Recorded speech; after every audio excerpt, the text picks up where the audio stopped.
그래서 제가 이게 한국 기독교와 사회주의라는 것들을 한 20페이지를 제가 썼어요. 한번 정리를 했어요. 공산주의가 뭐고, 개념이 뭐고, 또 한국의 공산주의 역사, 언제부터 공산주의가 들어왔고, 또 거기에 핵심적인 역할을 하는 사람들은 누군가, 그리고 오늘날에는 왜 이렇게 이념 문제로 갈등이 있는가. 네? 지금 감옥에 갔지만은 정광훈 목사 같은 경우 광화문에 나오면 문재인 대통령 간첩이다 그러는 거예요. 네? 뭐 신용복이라든가 또 김원봉이라든가 또 윤희상 그걸 하면서 간첩이라고 계속 하니까 또 우파들은 또 그런가 보다 하고 또 문재인 대통령 지지하는 분들은 저 명예훼손을 고발하고 너무 이게 좌우가 이제 분리가 된 거예요. 여기 기독교를 폄하시키거나 기독교를 약화시키거나 좌의 이념을 앞세운다면은 하나님이 복을 안 준다니까. 저는 그렇게 생각해요. 네, 그쵸. 북한과 우리가 다르잖아. 초창기에는 여기 제가 써서 같이 읽어보면 알겠지만 1920년대부터 우리나라에 공산주의가 들어와요. 1918년 2월 달에 러시아 혁명이 일어났잖아요. 러시아 혁명이 성공해. 근데 우리나라가 3개월 있다가 공산당을 만들어. 우리나라 사람들이 공산당을. 야, 그러니까 레닌이 혁명 완성하자마자 3개월 있다가 공산당을 만드는 거예요. 고려 공산당을 만든다니까. 러시아에서, 그러니까 이르츠크프에서 공산당을 만들어. 왜 만들었냐면은 한인들이 이미 러시아에 20만 명이 살고 있었어요. 조선시대 말기부터 너무나도 가염 주고 그냥 착취, 수탈이 심하니까 러시아로 다 이민을 가버린 거야. 특히 함경도에 그쪽에 북한에 있는 사람들이 20만 명이 이민을 가버렸어요. 그때 만주에도 우리 상해 쪽에 너무 일제히 수탈이 심하니까 20만 명이 만주에 이민을 가. 만주는 나중에 이제 100만 명까지 올라가거든요. 그러니까 러시아 가니까 그때는 잘 살았잖아요. 잘 살았거든. 그러니까 먹고 살기 좋고 잘 사는 거야. 그러니까 또 혁명이 났거든. 그래서 바로 거기서 공산당을 만들어요. 이르츠크프에 공산당을 만들어. 여기에 박헌영이가 또 가담을 해요. 그리고 영훈영이도 여기에 가담을 해. 그러니까 우리나라 공산당이 일찍 때 됐다니까. 1918년부터 계속된 거예요. 그러니까 그때 그러니까 뭐냐면 제가 잘 들어야 되는 게 이미 그때는 선교사들이 들어와가지고 복음을 막 전할 때잖아요. 또 1907년 대여 부흥운동이 일어났잖아요. 그러니까 막 그 부흥운동 한쪽에서는 일어나지 그 호남만 해더라도 1985년 동학혁명이 일어났을 때 1984년에 동학혁명이 일어났고 85년도에 선교사들이 들어와서 막 복음을 전하잖아요. 다니면서 막 그냥. 그래 우리는 그때 그러니까. 네. 그런데 막 복음 때문에 교회 학교도 세우고 막 사람들이 병거치 받고 많이 되잖아요. 그 한쪽에서는 성령의 역사가 나타나는 거고, 근데 다른 쪽에서 항상 어두운 건데, 그 가라지를 씨앗을 뿌리는 거예요. 좌에게 씨앗을 뿌렸다니까. 맞잖아요. 거기에 가장 열정적으로 앞장서서 한 사람들이 이르츠크프의 한인 러시아 사람들, 러시아인으로 귀환했어요, 그때. 많은 사람들이. 그들이 앞장섰고, 또, 남한에서 그걸 올라간 사람이 박헌영과 여운형이에요. 그들이 여기서 공산주의를 배워와가지고 여운형이 내려오잖아요, 한국에. 또, 건국준비위원회 회장이 여운형이에요. 해방되자마자 만든 게. 근데 여운형은 목사야. 평양신학교를 졸업했다니까.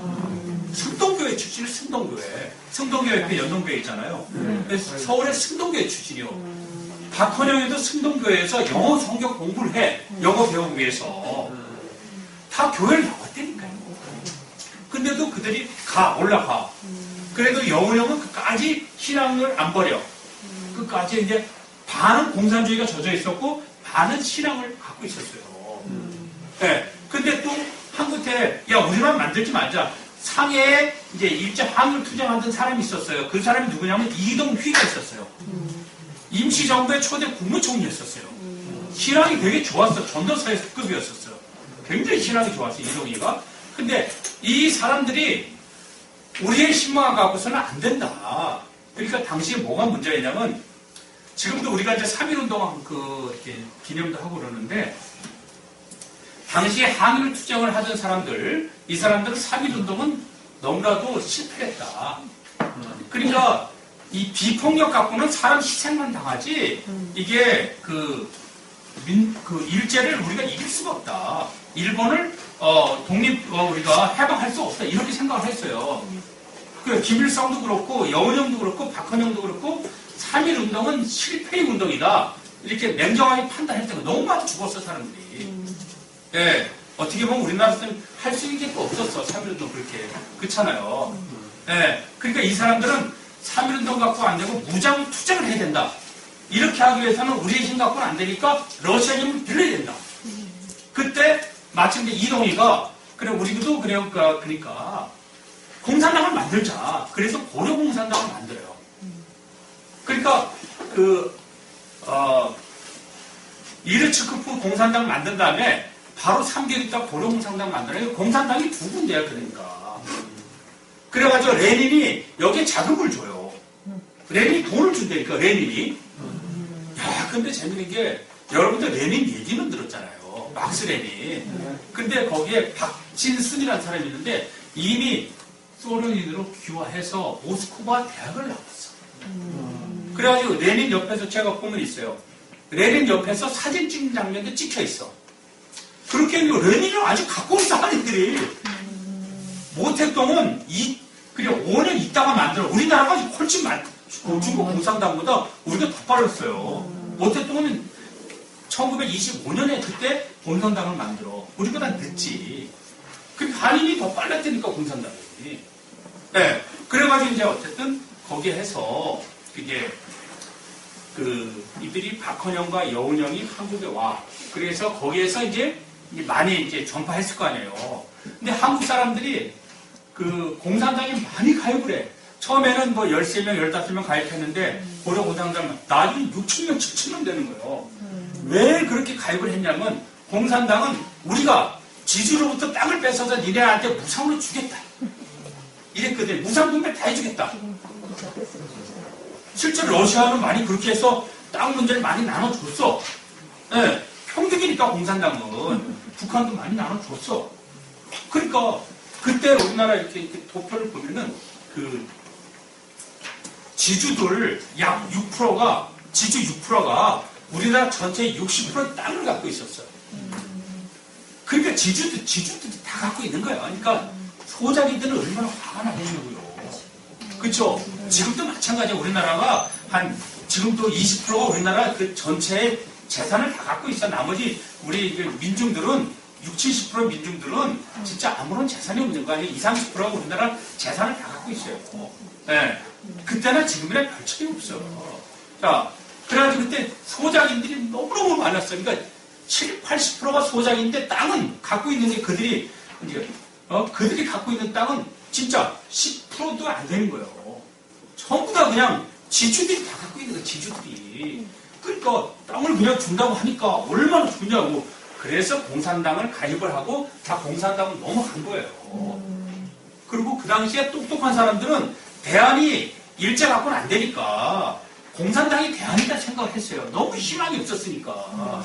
그러니까 뭐 우리도 그렇잖아요, 보통. 뭐 일제가 희망이다. 그래서 많은 좌익들이 생산된 거예요. 많은 좌익들이. 그러니까 노동자들이 전부 다 노동조합을 만들어, 그때부터. 그리고 공산당 애들이, 왜냐면 노동자의 단결화가 공산당의 목표거든요. 그리고 또 우리나라는 일본을 치기 위해서는 공산당이 필요했어. 그러니까 우리는 민족주의 때문에 공산당을 끌어들인 거예요. 그러니까 이동휘라든가 여운형은 민족운동 때문에 공산당을 끌어들인 거예요.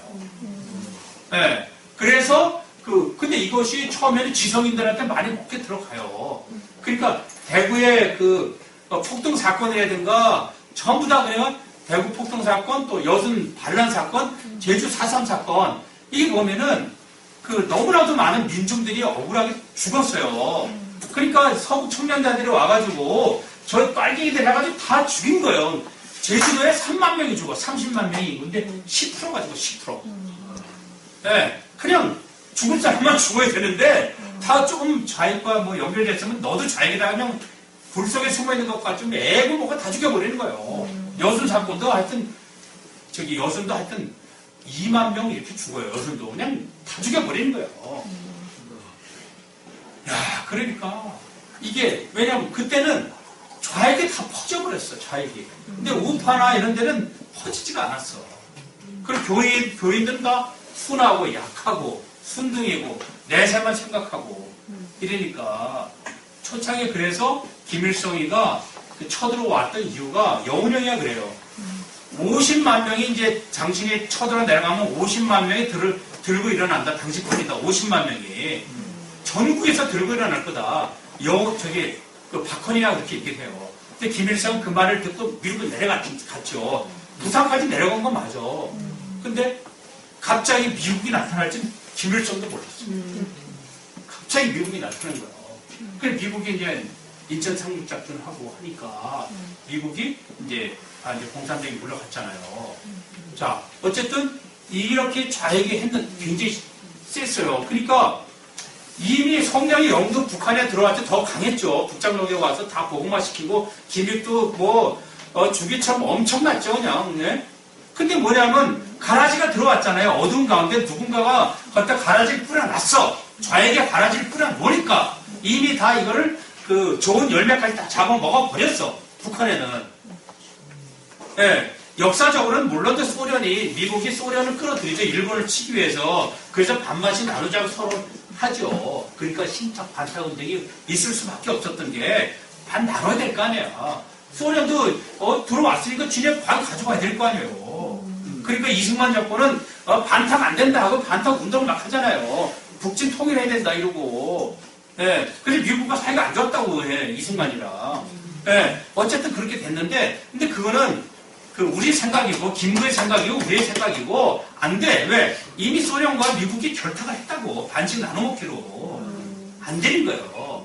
다행히 그래도 하나님이 이민족을 지킨 거예요. 이민족을 지켜서 또 기독교들 많고 하니까, 다행히 그래도 이승만의 공과 과가 있죠. 근데 독재 정부도 하고 했지만은, 그래도 어쨌든지 이승만, 윤보선 또 누구는 윤치호가 당숙이에요.